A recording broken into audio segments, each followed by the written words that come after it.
Hi, I'm Janet Kurtz, Editor-in-Chief of In Focus, and we are here today at the beautiful Edgar Evans State Park in DeKalb County with Governor Bill Lee. Thanks, Janet. Governor, thanks so much for meeting with us today. We're so excited to talk to you.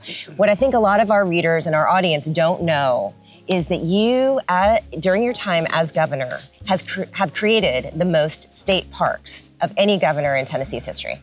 Really happy and excited and grateful to be able to have the opportunity to do that. We did that in conjunction with the General Assembly. We proposed, they approved, but really important to me that we strengthen the state park system in our state.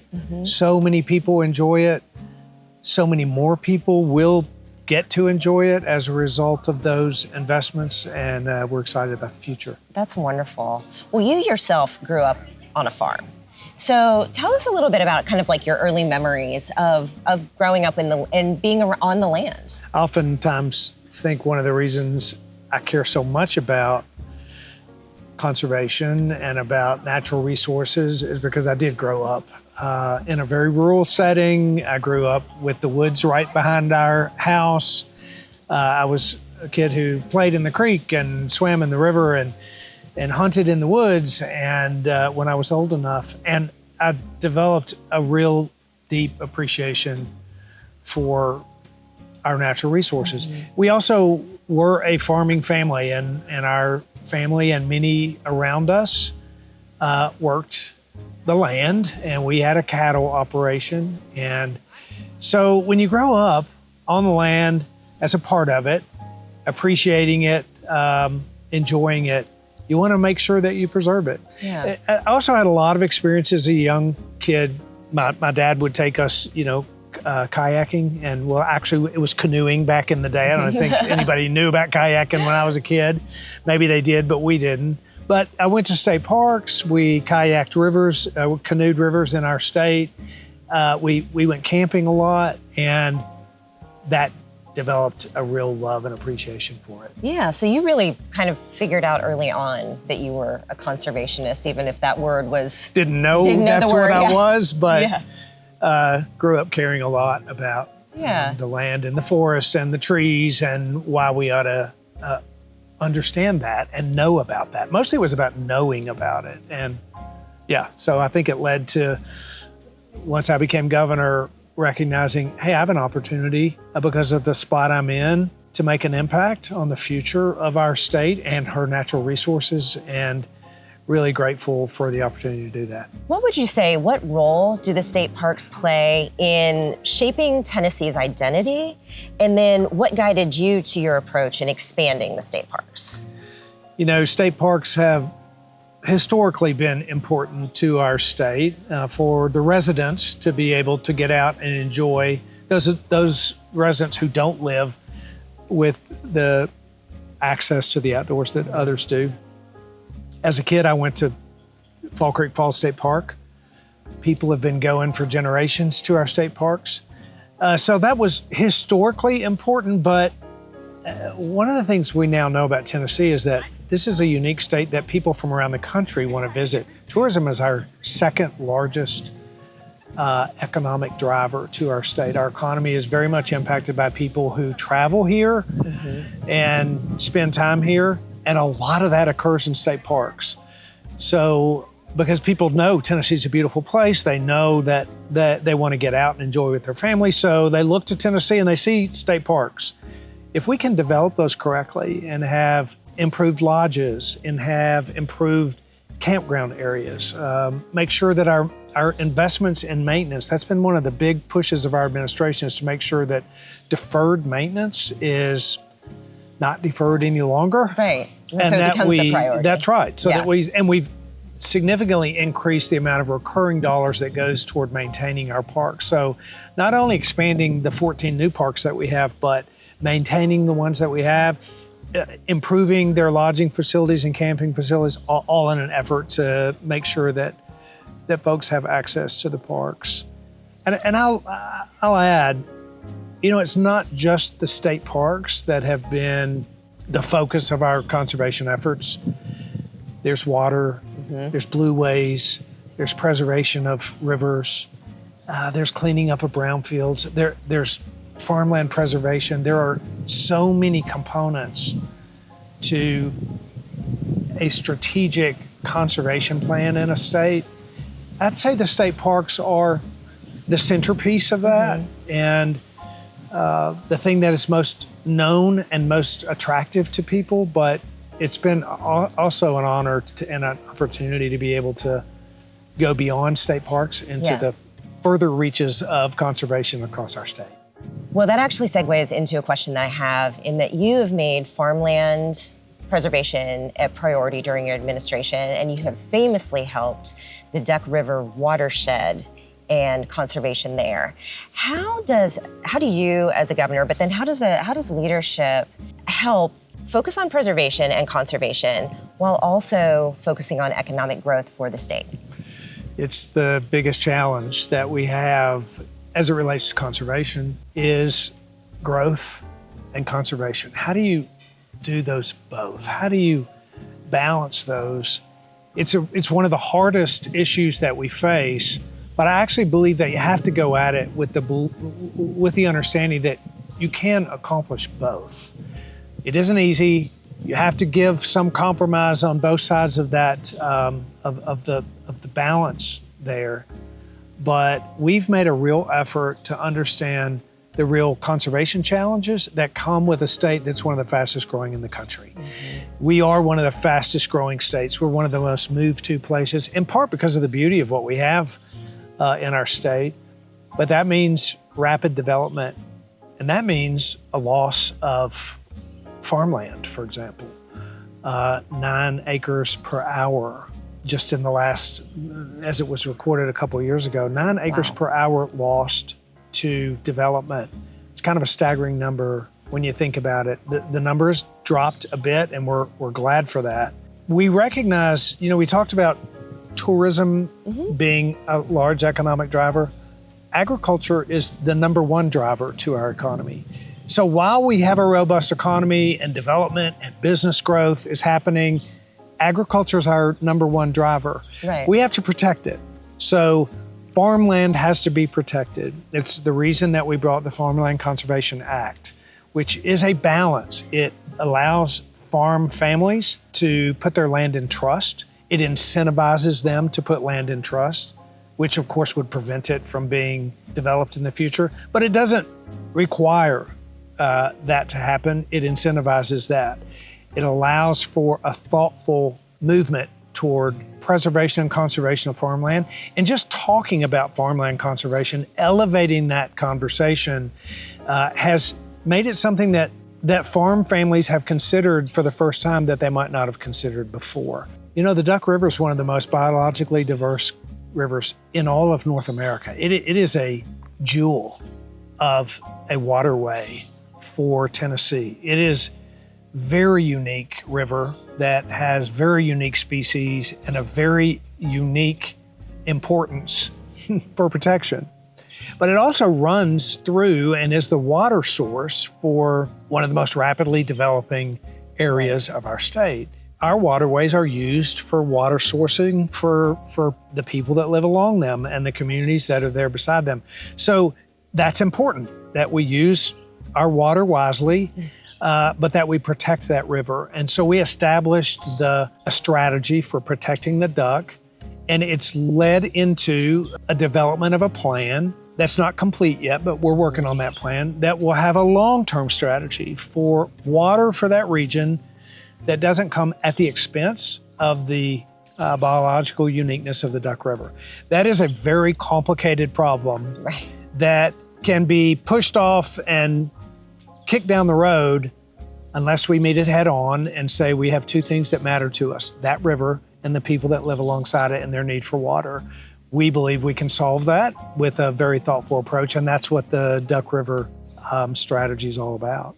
What we hope is that if we develop a plan that works for the Duck River, then that can be used for rivers all across the state, because we have to protect all of our rivers from one end of the state to the other. But this can be a model for how to do it going forward. That's right. And I mean, the deck only has so much capacity, right? That's and right. so we don't want to overuse the water to deplete the capacity. That's exactly right. We recognize that it's necessary for water for the area. Tell me, when you began your administration, did you set out to expand the number of state parks? You know, I wouldn't say I set out to do that. I came into this job from the private sector, and I'd never really been involved in politics and never really been involved in government. So I came in and to be honest with you, I wanted to assess the state in many ways. And as it relates to parks, Jim Bryson was the head of parks in TDEC at the time, who was someone I'd known from the private sector for many years before he came to work for the state. So he and I talked, and I said, I want to understand what we have for parks. I want to understand what the needs are there, and let's then develop a plan, if there needs to be one, to improve what we already have. So, you know, I had appreciated parks as a kid.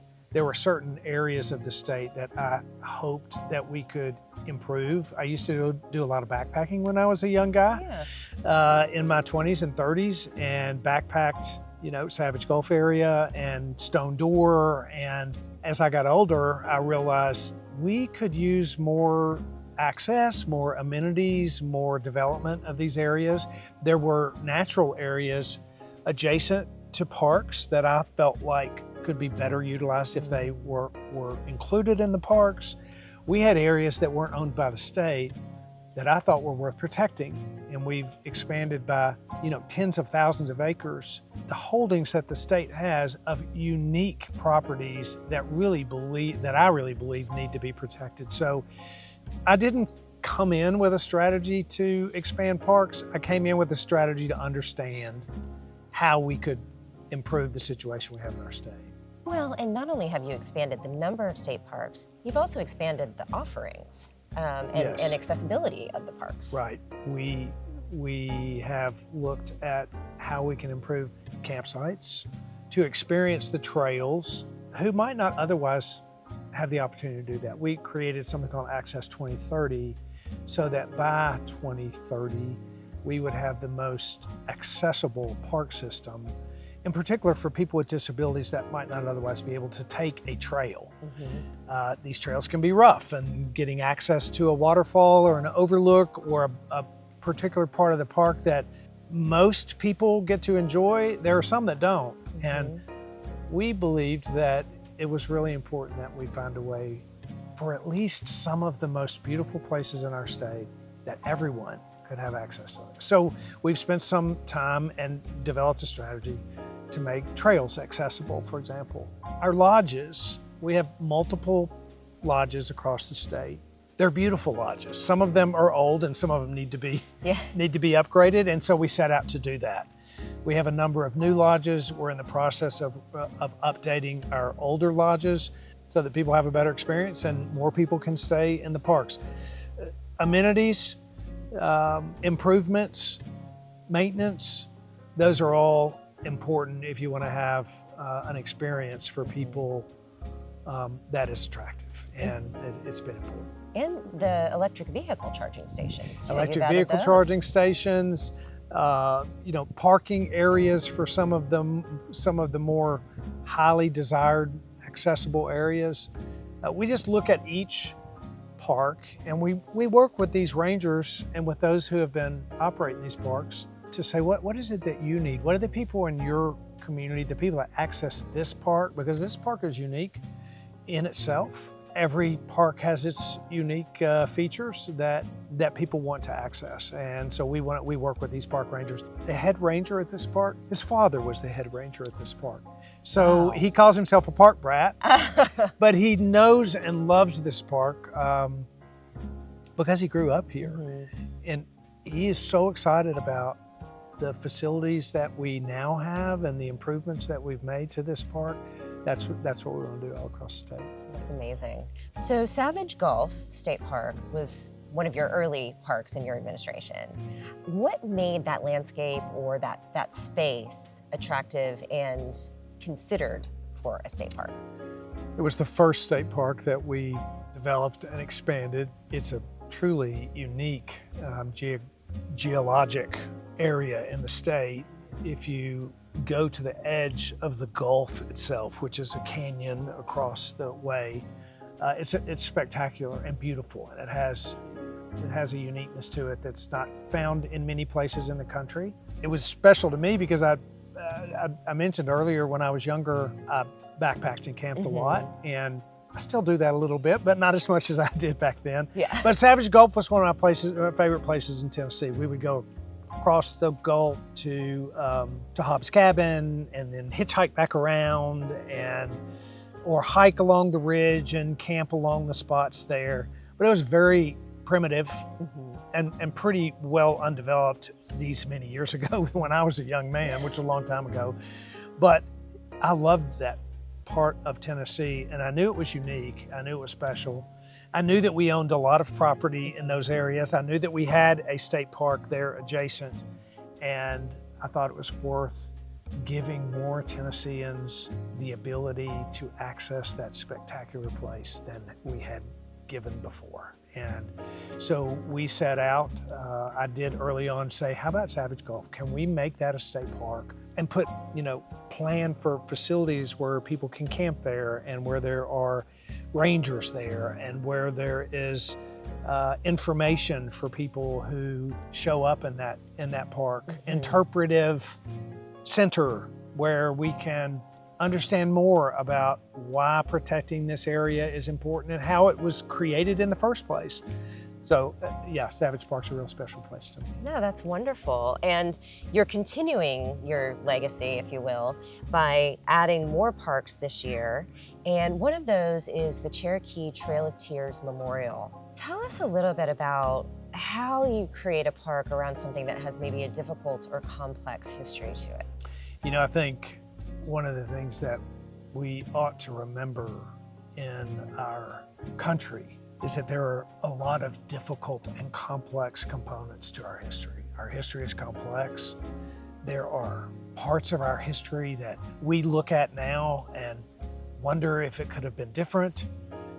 But it is important that we remember history for what it is, and that we preserve and protect and allow people to understand the facts around what's happened somewhere, and then make decisions for themselves about the appropriateness of that history. But making certain that a historically important place where something very incredibly important happened, and there's no one that doesn't agree that that was an important time in our history as a country, we should remind ourselves of all the parts of our history, because they're all important, and they've all led to this country on its path to becoming a more perfect union. It has taken a path that's complex and difficult, and it's worth remembering. Your term is about to be up. What do you see, or how do you see yourself playing a role in conservation after you leave office? I hope I'll always have an opportunity to at least advocate for conservation. I think about former Governor Alexander, who was the governor 40 years ago and has long been an advocate. He's from Maryville, so the Smoky Mountains and that area really important to him, and he was instrumental even as a senator after he'd been governor to invest in the park.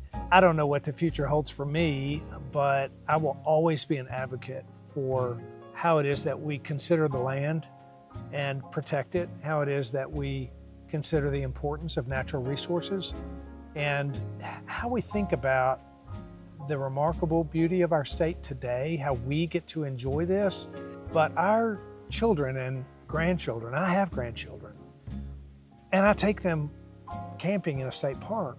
I hope they can take their grandchildren camping in a state park, and it be an even better experience than the one that we have today. That's what I hope for. I hope that, I tell our team all the time, we should think about what we're doing today and how it will impact things 25 and 50 years from now. Which leads me to my next question, really, back to the state parks.